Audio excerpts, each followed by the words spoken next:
Olá, queridos! Bem-vindo ao canal Macetando Português. Se você ainda não é inscrito nesse canal, se inscreva, ative o sininho para receber as demais notificações, me siga também nas redes sociais, @Macetando Português, e também deixe o seu like se você gostar desse vídeo. Então, bora macetar?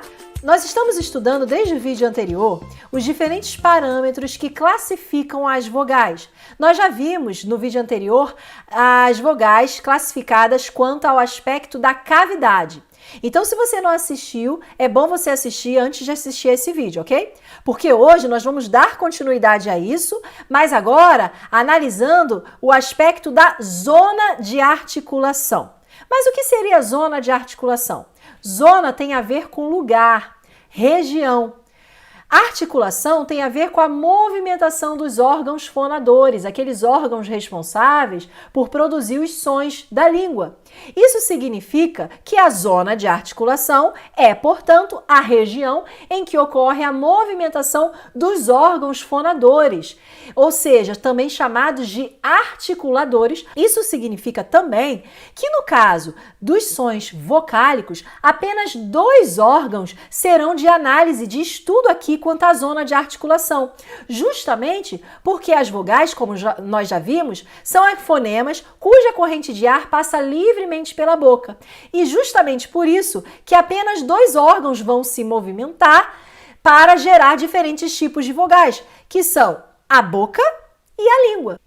E aí nós veremos as regiões da boca e da língua que cumprem esse papel de articular as vogais. E também veremos os diferentes modos de articulação, porque uma coisa leva a outra, né? Que no caso da boca tem a ver com os lábios, o arredondamento dos lábios. E no caso da língua tem a ver com o movimento que ela faz tanto no plano horizontal quanto no plano vertical. Vamos começar no quesito arredondamento dos lábios. Em relação ao arredondamento dos lábios, podemos classificar as vogais em 2 tipos. As que são arredondadas e as que não são arredondadas. Existem gramáticos que fazem diferenças de semi-arredondadas e tal, mas eu não vou me ater aqui. Eu preferi esse tipo de classificação que alguns outros fazem, entre vogais arredondadas e não arredondadas, basicamente. As que são arredondadas, como vocês podem ver, os lábios que ao produzirem determinadas vogais, eles ficam no aspecto redondo. Já em relação às outras vogais, não é assim, ó. U, O. Os lábios ficam mais arredondados. Agora em I, E, A, você não vê isso. Você vê que os lábios se esticam. Por isso, vogais arredondadas e vogais não arredondadas. E com as vogais nasais? A mesma coisa. E como nós estamos falando de zona de articulação e o modo como isso ocorre, se é a mesma coisa do U com não faz sentido estar aqui, ó, U, A, Você não vê diferença. Então, as vogais nasais seguem o mesmo que as vogais orais aqui presentes.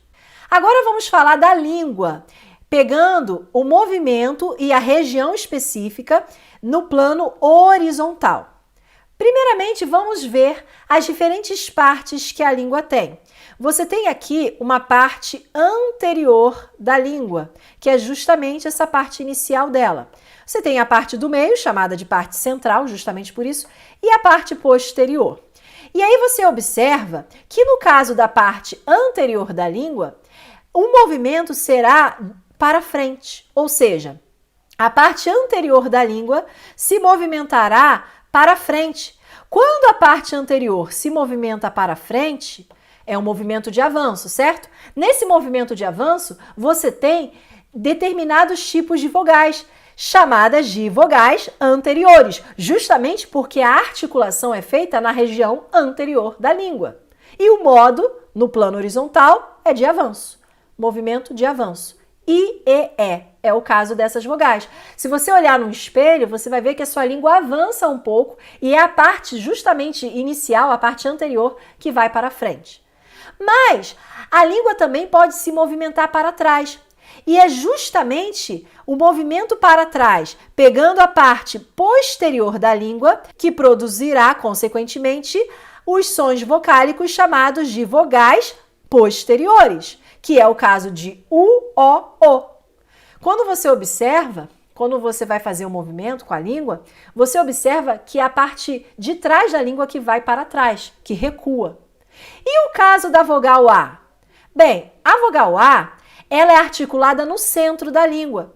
E quando você fala a língua não se movimenta nem para frente, nem para trás no plano horizontal. Por isso que a vogal A é chamada de vogal central. Alguns chamam de vogal média, mas eu vou falar aqui vogal central, porque a região, ou seja, a zona de articulação dela é na parte central da língua. Por isso, vogal central. E isso ocorre da mesma maneira com as vogais nasais, ok? Mas imagine a seguinte situação. O gato comeu a sua língua. E agora você não tem mais a sua língua para te auxiliar na movimentação para você saber quais serão as vogais anteriores e as posteriores. Você só sabe que a vogal central é A porque é a mais fácil de gravar, né? E é só uma, A. E as outras? Como agora você vai saber quais são as vogais anteriores e posteriores, já que você não tem mais a língua para movimentar?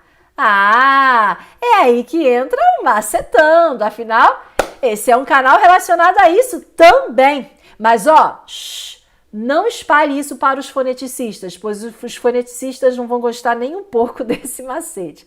Mas isso é só para te ajudar a memorizar as vogais anteriores e posteriores. Então veja só, como gravar? Preste atenção nas vogais, como as letras A representam. A, E, I, O, U. Se você tirar o A, você já sabe que o A é vogal central. Isso você tem que gravar, né? Você observa que sobram 4 letras, certo? 4 letras que representam as vogais. E se você dividir no meio, você coloca um grupo aqui e um grupo do outro lado. 2 de um lado, 2 de outro. Você concorda comigo que tanto o E quanto o I vêm antes do O e do U? Ah, então se elas vêm antes, é porque elas representam as vogais anteriores. E é isso aí.